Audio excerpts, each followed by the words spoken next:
If you're looking for an all-electric pickup truck in the UK, you don't have very many options. We don't get the Cybertruck, we don't get the Rivian R1T, but what we do get is this, the Maxus T90EV, or as I like to call it, the Cybertruck from Temu.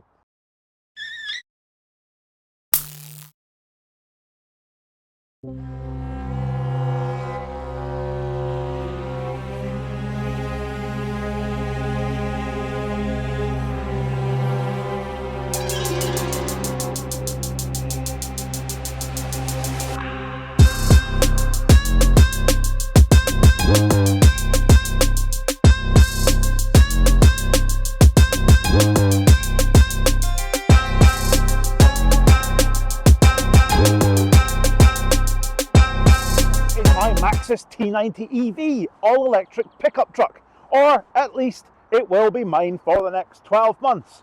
I was one of the lucky few people that managed to bag one of these on a lease deal that is actually too cheap to be true.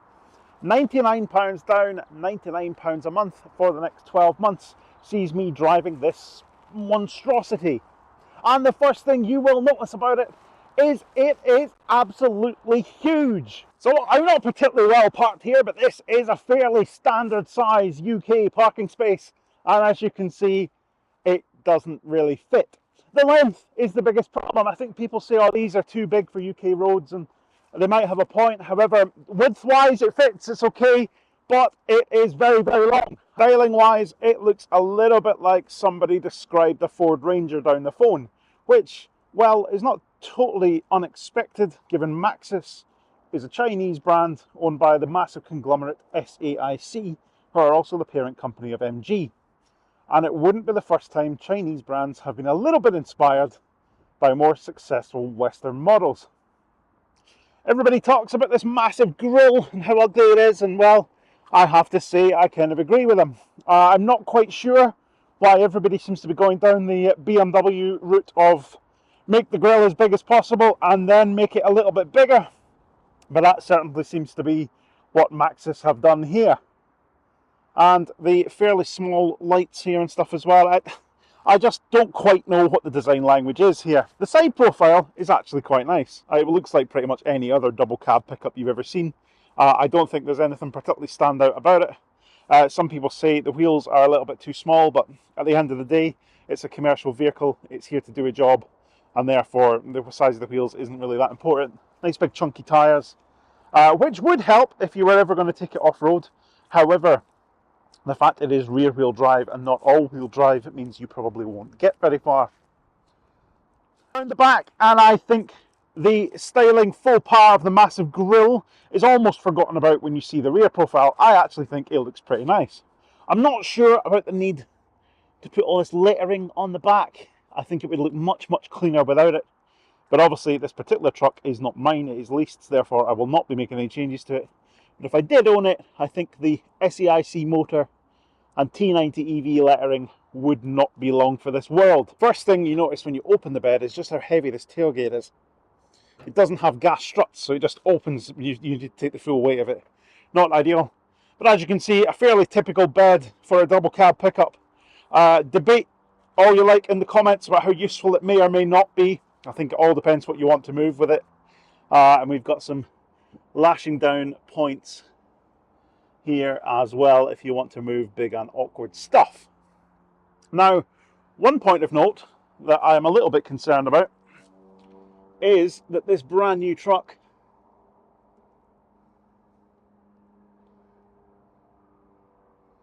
we slowly zoom in. This brand new truck has a little bit of rust forming on the lip of the edge of the bed there, between the bed and the bed liner, and that is not quite what you would expect, given this thing has a list price of £50,000 plus VAT. On to the interior, and it's actually quite nice. We have the obligatory pleather seats, very, very similar to the seats that you find in the Mark 1 MG ZS EV in terms of the quality of the material and stuff. But I had no complaints about those when I have one of those, so I'm not too fussed about that. But you get the feeling that they've used the pleather for it being a bit, white, clean and stuff, rather than it being luxurious. And that, I think, is confirmed when you see this very cheap plastic steering wheel, which is definitely more about function than form. But all in all, it's reasonably well appointed in here. I think it looks quite good. A bit odd to have analog dials in an EV, but we'll talk a little bit more about the interior shortly. And then in the back, see, I've got my camera gear and stuff in the back, but decent amount of room in there. So 3 seat belts in the back, so you have 3 passengers. And you'll note the Type 2 cable is here, because getting it back in the bag it comes with is nigh on impossible. We have a nice release here for the charging port, and we'll talk about the charging.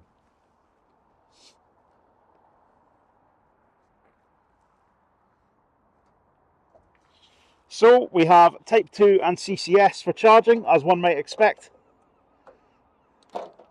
with bungs which I don't normally like. These are like hard plastic rather than rubber, and they seem a bit nicer, but I still don't know why there isn't just a flap.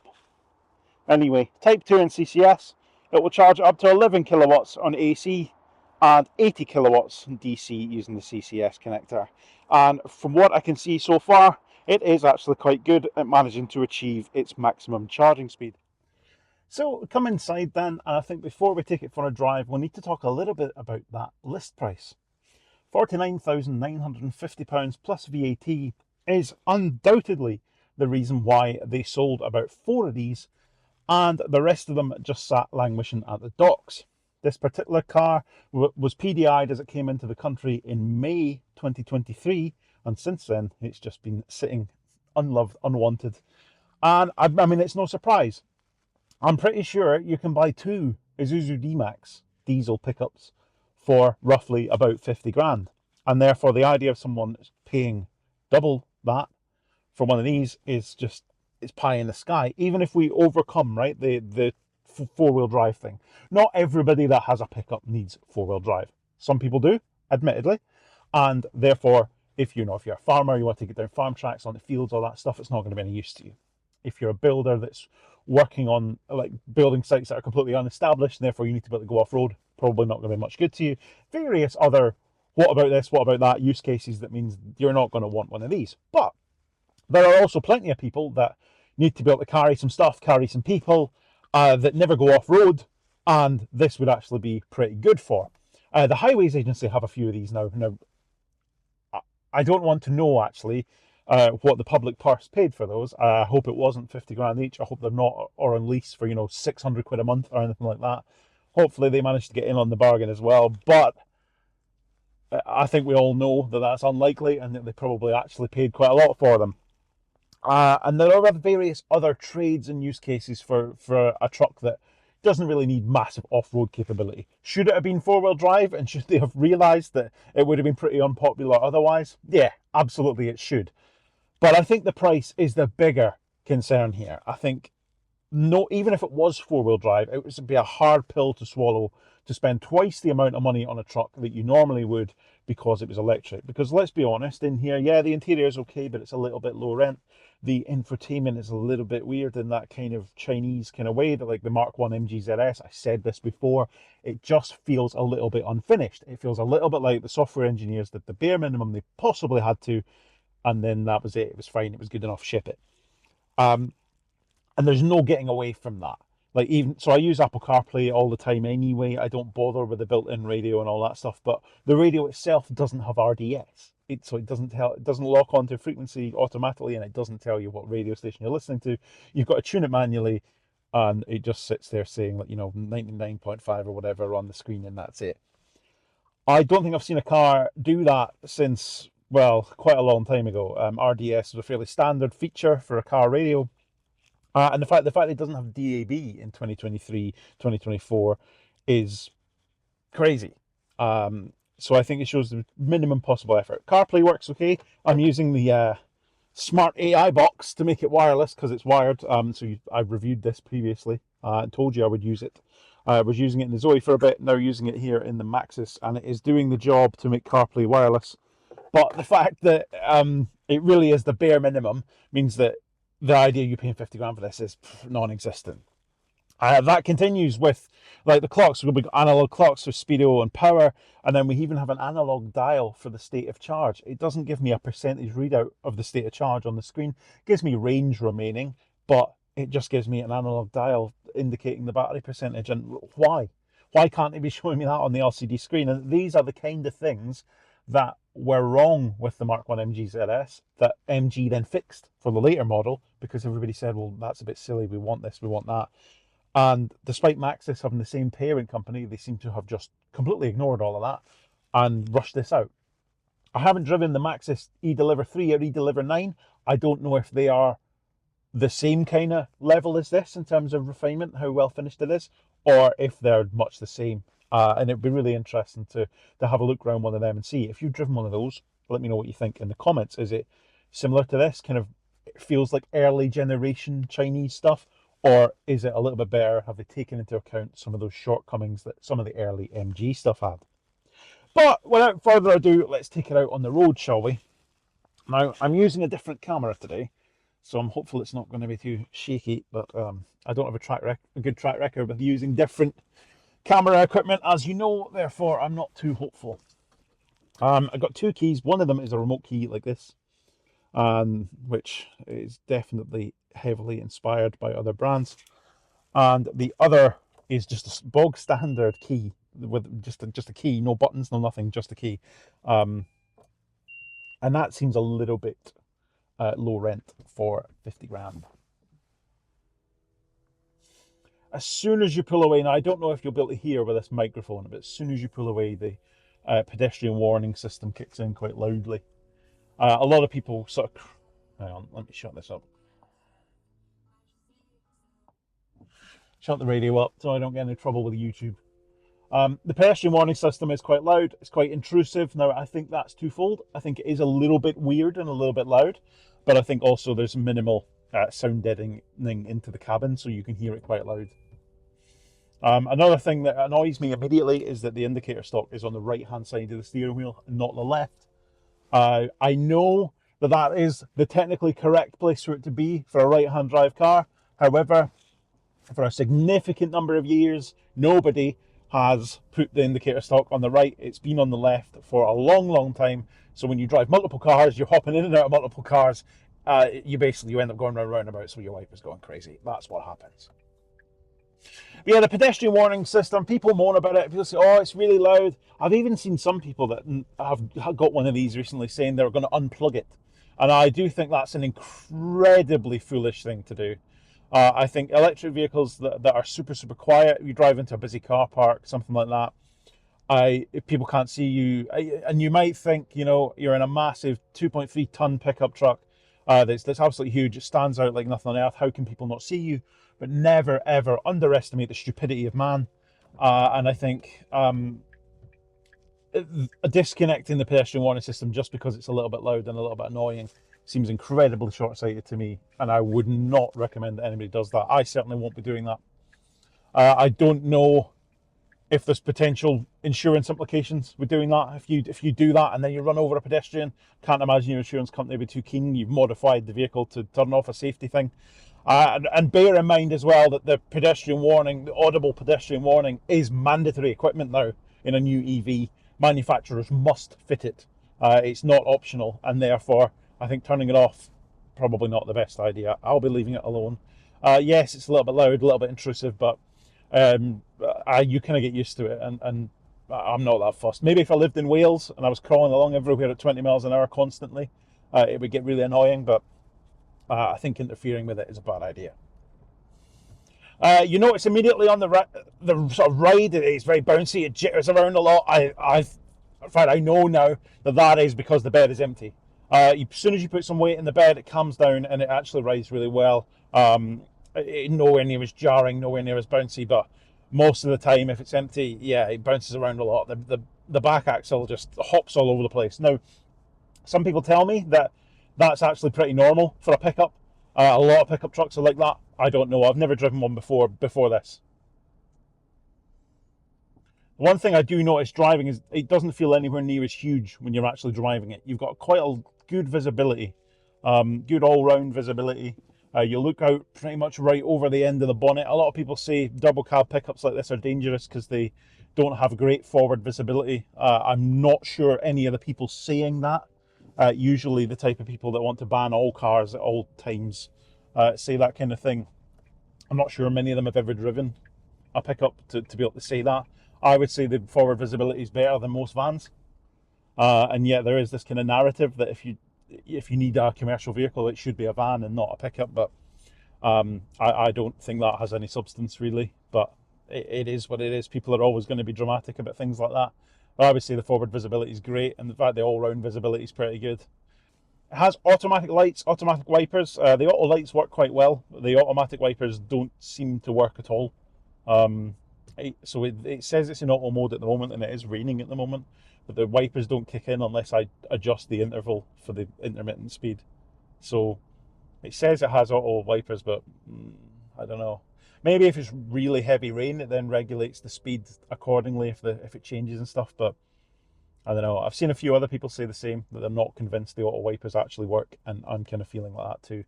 I noticed the other day when I was driving home from work that as the sun started to set, the auto lights kind of had a mind of their own, so the lights would come on and off an awful lot. As soon as it is a little bit darker than that or a little bit lighter than that, it's good at turning them on or turning them off. But as the light is changing, it seems to be a bit crap, really. And yeah, again, I'm sure it's bad software. I'm sure it's just like the infotainment system being a bit weird and a bit crap. It's just poor software, which always surprises me. SAIC are a huge company. They've definitely got the capability, they've got the engineering expertise, they've got access to all the parts that they need from all the proper OEMs, right? So yeah, they'll be using some stuff from their own sort of stable, but they'll be buying in an awful lot. I remember the MG ZS used a lot of Bosch stuff. I can't imagine this is any different, but I think it's how you piece it all together that dictates whether it's any good or not. I do wonder how I'm going to get on with the sheer size of this thing with certain charging locations. I'm looking at you, Instavolt. Some of your installs are in places where you really have squeezed in a charging bay, and I think something this size is going to be a struggle. I've already noticed, like I'll put a picture up at like Tesco and stuff. It's a little bit too long for the bays, but it doesn't cause anybody any trouble. You can charge fine as long as you reverse right up against the post at the back of the bay. You're okay. But I do think some Instavolt locations, especially like some of the ones in McDonald's car parks and stuff like that, where they've properly crammed them in, I don't know if they're going to be viable for charging one of these. I think it's going to be quite interesting. One of the big questions people always ask with any EV, but especially with something like this, is can it tow? The answer is yes, it can, but probably not as much as you might be expecting. Now, you know, a lot of diesel pickups can tow massive weights. This is a bit complicated. This feels a bit like the MG roof rail thing. So Maxus originally said this could tow a ton, 1,000 kilos. And then all the reviews come out. Everybody was driving the press ones, and they said it can tow 1,000 kilos, but Maxus are uprating it. It's going to be able to tow 1,500 by the time it comes to market. Pretty sure it still says a ton in the owner's manual, but I noticed on the plate, the weights plate on the vehicle itself, it says 1,200 kilos is what it can tow. So make of that what you will. Would I want to be exceeding that? No, I think that would be a bad idea. But it seems 1,200 kilos is the official towing weight, at least for this one. I don't know if that's going to change when the later ones come out. I don't really understand how this is something that's questionable, how you can't tell me for sure what it can tow, what it can't, but, well, that seems to be what we're dealing with. But 1,200 kilos is what this car has stamped on it that it can tow. So I'm fairly confident that if I want to tow with it, then that would be the limit I would need to observe. I have ordered a tow bar. You are going to see this with AMI on a trailer on the back. That's definitely going to happen. But there's obviously no worry about weight there. We're not going to get anywhere near the 1,200 kilos. Even allowing a couple of hundred kilos for the trailer, we're not going to get there. But we are going to have AMI on the back, which is going to be quite ridiculous. But it is quite nice kicking around like in something this big, but that is fairly silent. If we get over the pedestrian warning speaker, it's fairly silent. I don't think people expect that. It turns a few heads. People are like, what is that? I dropped something off at someone's house the other day, and they were like, oh, that's really quiet. I guess you see a big pickup, you expect it to be quite noisy. It's quite refreshing. The electric drivetrain just takes away a lot of that noise. So that was a little bit of an introduction to the UK's answer, well, China's answer to the Cybertruck, this Maxus T90EV, which, as I say, is going to be mine for at least the next year. And it's going to be my daily driver for the next year as well. I've sold my Renault Zoe. It is gone. I made an offer I couldn't really refuse on the Zoe from Kazoo, who, well, I posted about this on Twitter. So, look, got really good money for my Renault Zoe, really happy, and was just inundated with, oh, well, Kazoo are going bust, and that's obviously why, if they're overpaying for stuff. Well, I don't really care. I mean, I can't remember ever selling a car to the trade before and people actually making out it was a bad thing that I got good money for a car that I sold to the trade. But whatever, I'm pretty sure if I'd posted about how I got really good money for my diesel car that I just sold, people would be congratulating me and say, oh, well done, you know, that's really good. But do the same with an EV and people somehow turn that into a negative story. Don't really know what that's about, but that's the internet for you, I guess. So the Zoe's gone. Ended up costing me very, very little to own for the past 7 months.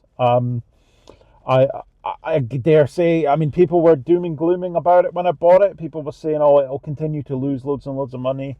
So even though you're paying very little for it on finance, it'll still somehow be a bad thing. But I was very happy, cleared the finance, got most of the deposit back that I'd actually put into the deal. So Zoe cost me very little for the time I had it. It was a great car. I would have kept it, definitely would have kept it, but there's no way I need it alongside this and the i3 on the driveway. So the i3 is my other half's car. I never really get near it very often, but there would be no sense at all in having the Zoe and the i3 alongside this. It would probably never get used.